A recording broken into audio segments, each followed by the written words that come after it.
अस्सलाम वालेकुम। मैं मोहम्मद कैसर और आज आप लोगों से एक बहुत ही ज़रूरी न्यूज़ डिस्कस करने के लिए मुखातिब हुआ हूं। एक बहुत बड़ी खबर यह आ रही है कि गोविंदपुर विधानसभा क्षेत्र जो कि नवादा जिले में आता है, वहां से मौजूदा विधायक और मुसलमानों के एक बहुत बड़ा नेता इस क्षेत्र के मोहम्मद कमरान भाई का टिकट राष्ट्रीय जनता दल ने काट दिया है और तेजस्वी यादव ने वो सीट एक ऐसे इंसान को दिया है जिसने अपनी राजनीतिक जिंदगी वहां पे आरजेडी को हराने में लगाई। और आज जब वो इलेक्शन से 4 दिन पहले पार्टी बदलकर राष्ट्रीय जनता दल में आ गए हैं, तो तेजस्वी यादव ने उनको गले लगाना ठीक समझा और मोहम्मद कमरान जैसे काम करने वाले लोगों के बीच के साफ छवि के नेता को दरकिनार कर दिया। तो क्या ये धोखा सिर्फ मोहम्मद कमरान को दिया गया है या ये धोखा पूरे नवादा और जमुई क्षेत्र के मुसलमानों के साथ किया गया है?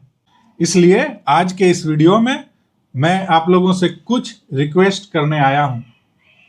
मेरा पहला रिक्वेस्ट मोहम्मद कमरान भाई से है कि मोहम्मद कमरान भाई, आपने अपना राजनीतिक वजूद आरजेडी के वजह से नहीं बनाया था। आप निर्दलीय लड़के अपना राजनीतिक वजूद गोविंदपुर में साबित किए, तब आरजेडी ने आपको टिकट दिया और आपने भी उस एहसान का बदला चुकाया। आरजेडी को वो सीट जीत कर दिया जो 20 साल से वो कभी नहीं जीत पाई थी। इसलिए जब आज इतना बड़ा धोखा हुआ है आपके साथ, तो पूरी गोविंदपुर की जनता, पूरे नवादा के मुसलमान आपके साथ खड़े हैं। आप निर्दलीय आइए और निर्दलीय आपको जिताकर हम लोग फिर से विधानसभा भेजने का काम करेंगे। गोविंदपुर की जनता जिनके लिए आप लोग ने सुबह शाम एक कर काम किया, वो आपको फिर से विधानसभा भेजने का काम करेगी। दूसरी रिक्वेस्ट मैं अपने पूरे नवादा, जमुई, शेखपुरा जिले के भाइयों से करना चाहता हूं कि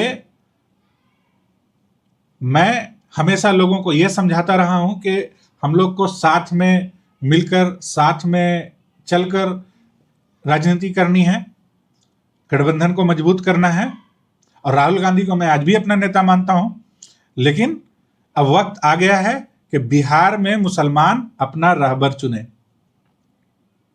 मैंने जस्ट कुछ दिन पहले ही लोगों को वीडियो में यह बताया था कि इंडिया गठबंधन के कैंडिडेट्स को वोट दीजिए, मजबूत कीजिए, और एएमआईएम जब मजबूत हो जाएगी, एएमआईएम को एक मजबूत होने का हो जाएगी, तो हम लोग उसके साथ जाएंगे। लेकिन वक्त अब बदल गया है। वक्त ये आ गया है कि हम लोग एएमआईएम के मजबूत होने का इंतजार बंद कर दें और उसको मजबूत करने में लग जाएं।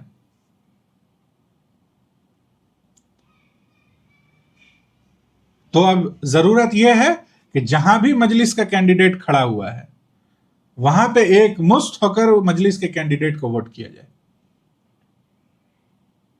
यह मैसेज दिया जाए राष्ट्रीय जनता दल और तेजस्वी यादव को कि अगर आप हमारे साथ इस तरीके का धोखा करेंगे और अगर आप हमारे नेताओं को इस तरीके से बेइज्जत करेंगे, तो आपसे उस बेइज्जती का बदला लिया जाएगा। और जिस तरह से आपने हमारे नेता को टिकट से वंचित कर दिया, उस तरीके से हम आपको अपने वोट से वंचित कर देंगे।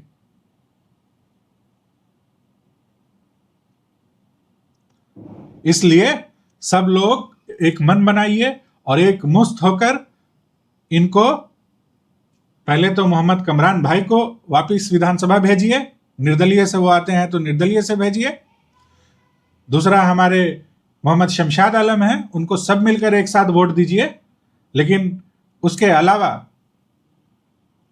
अगर आपका लोकल नेता कोई है, जैसे हमारे वारसलीगंज विधानसभा क्षेत्र में अशोक महतो से हम लोग उनके से पर्सनल लेवल पे जुड़े हुए हैं, ना कि पार्टी लेवल पे। आज भले उनको जिस पार्टी से भी टिकट मिले, लेकिन हम लोग उनके फैमिली को वोट हमेशा से करते हैं, चाहे जिस पार्टी से मिले उस। और वहां पे मजलिस का कैंडिडेट भी नहीं है, इसलिए वहां पे वो सबसे बढ़िया कैंडिडेट है, उनको वोट कीजिए। लेकिन पूरे नवादा, जमुई, शेखपुरा में जहां भी मजलिस का कैंडिडेट है, पुरजोर वोट कीजिए, वहां पे मजबूती से वोट कीजिए। इनको दिखाइए कि आप सत्ता में हमारे वोट की वजह से हैं। शायद तेजस्वी यादव को उतना इतिहास नहीं पता होगा, लेकिन मैं बता देता हूं कि 1990 से पहले आपका कोई राजनीतिक वजूद नहीं था आरजेडी और यादवों का बिहार में। 90 के बाद हमारे शहाबुद्दीन और बहुत सारे नेता खड़े हुए और एमवाई समीकरण बना। लालू यादव मुसलमानों के लिए काम किए और हमारे नेता शहाबुद्दीन जैसे नेता, जिनको हम लोग अपना नेता मानते थे, उन्होंने आपका साथ दिया, उनके साथ हम चले, हमेशा आपको मजबूत किया। 35 साल तक आपको 15 साल सत्ता में रखा। जब आप अपोजिशन में रहे इतने दिनों, बहुत मजबूती से रहे, वो हमारे वोट की वजह से रहे। आपके यादव एमवाई समीकरण में यादव सिर्फ 14% है, मुसलमान 20% है। हम लोगों ने हमेशा आपको वोट किया, आपको मजबूत किया, लेकिन उस चीज का बदला हमेशा से आप मुसलमान को बेइज्जत करके, चाहे वो आज मोहम्मद कमरान साहब के साथ हो या फिर सिवान की बात हो, दिया है। इसलिए अब वो नहीं चलेगा। इसलिए अब वक्त आ गया है कि हम मुसलमान भी इनको बताएं कि जब वोट हमारा तो राज तुम्हारा नहीं चलेगा। जब वोट हमारा और भागीदारी सिर्फ तुम्हारा नहीं चलेगा। अगर आप हमको सत्ता से वंचित करते हैं तो हम आपको अपने वोट से वंचित करेंगे। ये मैसेज देना होगा उनको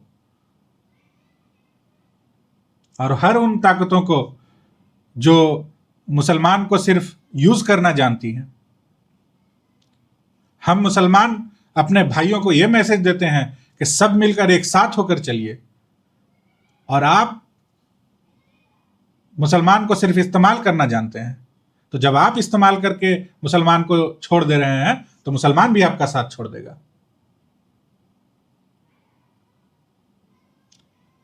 ये जो धोखा किया गया है मोहम्मद कमरान के साथ, यह धोखा बहुत ही महंगा पड़ेगा तेजस्वी यादव को और राष्ट्रीय जनता दल को। 2025 के विधानसभा इलेक्शन में तेजस्वी यादव को, उनको यह मैसेज साफ साफ मिलेगा कि मुसलमान अपनी बेइज्जती बर्दाश्त नहीं करेंगे।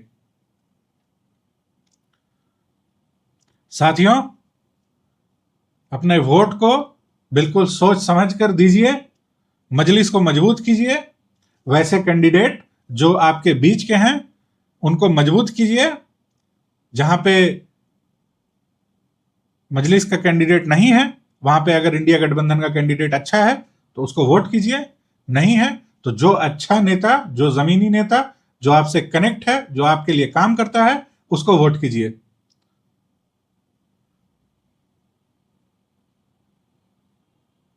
आज ये कहकर मैं इस वीडियो को खत्म कर रहा हूं, लेकिन इस मुद्दे पे आगे बहुत सारी बातें होंगी। हमें बहुत सारा काम करना है बिहार में, और उस काम को हम लोग को अब स्टार्ट करना ही पड़ेगा। अब हम लोग मजलिस के मजबूत होने का इंतजार ना करके उसको मजबूत करने पे काम करना पड़ेगा। अपना रहबर बिहार में चुनने पे काम करना पड़ेगा। वरना मेरे भाई ये सही कहते हैं कि इस तरीके की बेइज्जती मुसलमान के साथ हमेशा होती रहेगी।